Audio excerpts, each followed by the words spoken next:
Bless you. How are you getting on, Doc? Oh, all right. Now, Robin, how is this going to cure my cold? What do I do with it? Well, you're supposed to cut some peel off and stick it up your nose. It'll make you feel a lot better. Yeah? Yeah, absolutely. That's Like right. this? That's right. And now the other one.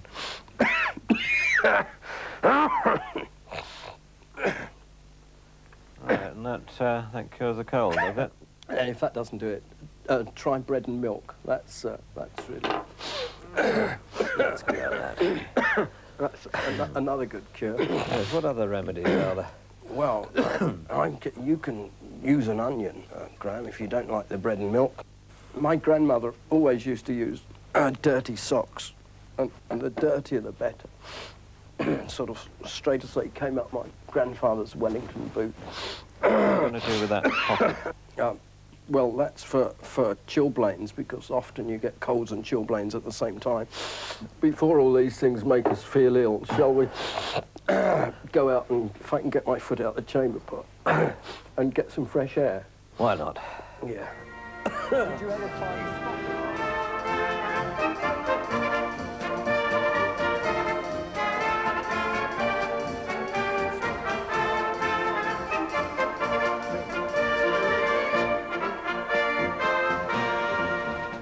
Graham, some of these old cures for coughs, such as dirty sock round the neck and onion gruel, are they really helpful if you're feeling ill?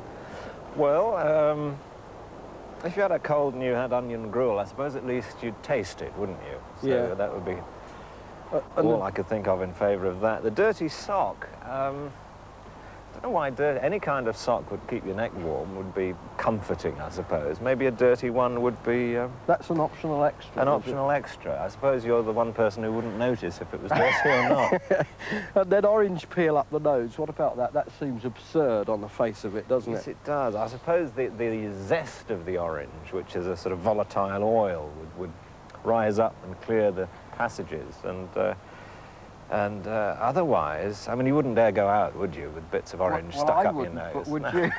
No, I certainly no. So it would keep you indoors, and that'd be good, wouldn't it? Yeah, Graham, we're on the edge of the fens here, and to keep out the cold, the old wildfowlers used to have a goose grease vest. They used to cover themselves with goose grease and brown paper and stay in this thing for the whole of the winter. And there's an old saying that the vest was wearable until the smell became unbearable. What about... is there any sense in that? They claimed it worked. I've heard of that one. They used to sew the children in for the winter, didn't they? I mean, there's no question of having a bath or anything. You were in goose grease and brown paper all winter. I suppose it's good insulation, like channel swimmers, you know, grease themselves up to keep warm in the water. Yeah. And also the cold virus, it's passed in droplets and in contact. Yes. And if you were in a goose grease vest, I doubt if anyone would come close enough to give you a cold. Probably very effective. Yeah.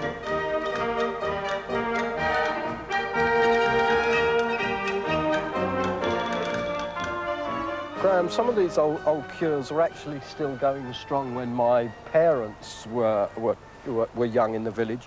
My mother used to go to the village school with a mothball tied around her neck. What would that do? Or not? Well, probably kept her free of moths. Yeah. It's camphor in mothballs which make them smell like that, isn't it?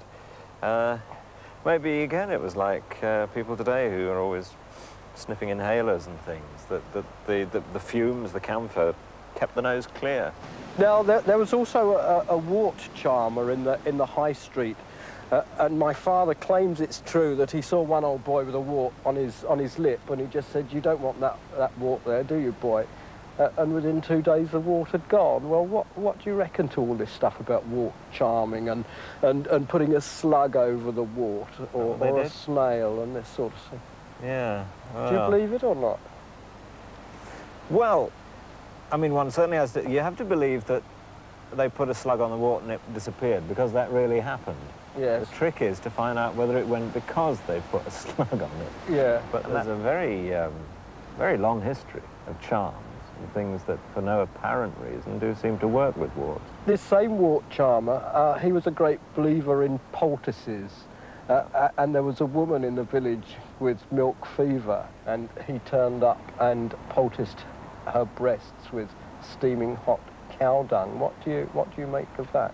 Poultices were a very popular remedy for all sorts of things, and one of the things a poultice is designed to do is to bring heat to the affected part, and that increases the blood supply and increases the rate of healing.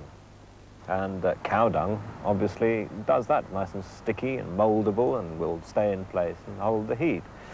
Now, whether that's more efficient than any other, mud, for example, I don't know.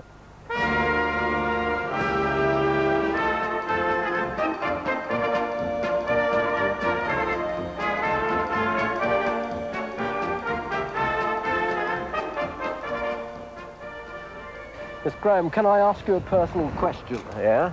Baldness. Did you ever try and stop it? What do you mean? Well, did it worry you, or did you try any remedy? It won't worry me. What are you your talking baldness, about? Oh, I said my baldness. Yes, yes.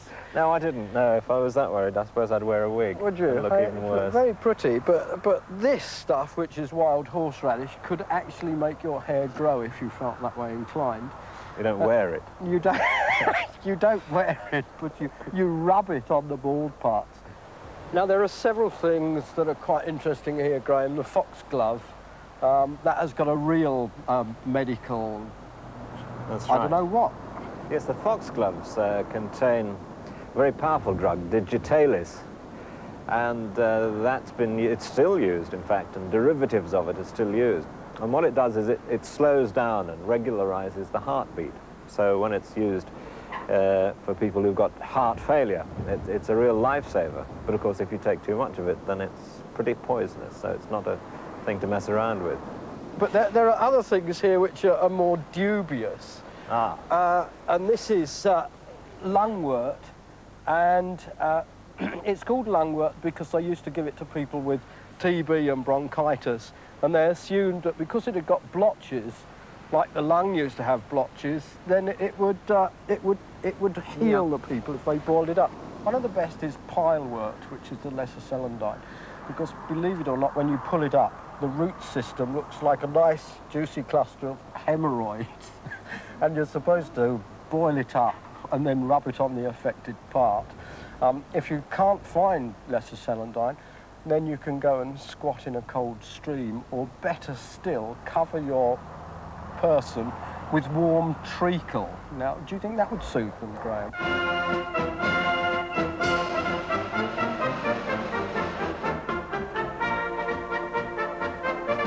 Well, Graham, an apple a day keeps the doctor away. I've got a nice cooker here. Do you fancy it? I think it'd only keep the doctor away if you chucked it at him. But, no, it's a bit of fibre, keep you regular. Not bad.